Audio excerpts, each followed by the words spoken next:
জবাব চাই শিক্ষক কেন দ্বিতীয় শ্রেণী শিক্ষক কেন দ্বিতীয় শ্রেণী জবাব চাই জবাব চাই শিক্ষক কেন দ্বিতীয় শ্রেণী শিক্ষক কেন দ্বিতীয় শ্রেণী জবাব চাই শিক্ষক কেন দ্বিতীয় শ্রেণী জবাব চাই শিক্ষক কেন দ্বিতীয় শ্রেণী জবাব চাই জবাব শিক্ষকদের দশমকে দিতে হবে শিক্ষকদের দশমকে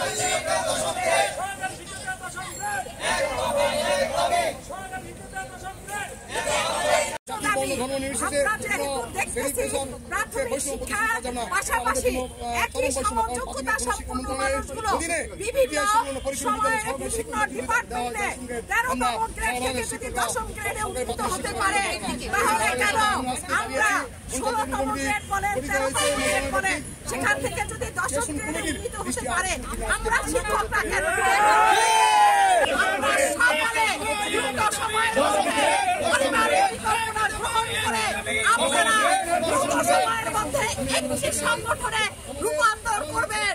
বিগত করোনাকালীন সময়ে ব্যাপক ক্ষতি হয়ে গেছে। আমরা সেই ঘাটতি মেটানোর চেষ্টা করছি, আমরা সরকারের দৃষ্টি আকর্ষণ করছি।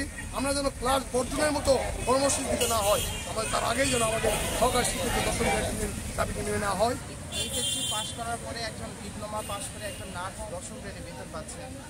উপসহকারী কৃষি প্রকৌশলী সে এসএসসি পাস করে 4 বছর মেয়াদী ডিপ্লোমা করে সে 10ম গ্রেড পাচ্ছে। অথচ আমরা এইচএসসি পাস করার পরে 4 বছরে অনার্স 1 বছরে মাস্টার্স পাস করেও আমরা 13তম গ্রেডে বেতন পাচ্ছি, যেটা আমাদের জন্য চরম বৈষম্য। এছাড়া আমাদের টিফিন ভাতা তো মাত্র 200 টাকা, এটা আমাদের জন্য চরম অবমাননাকর, যা বর্তমান যুগে আসলে আমাদের জন্য চলার জন্য খুব কষ্টকর হয়ে দাঁড়ায়।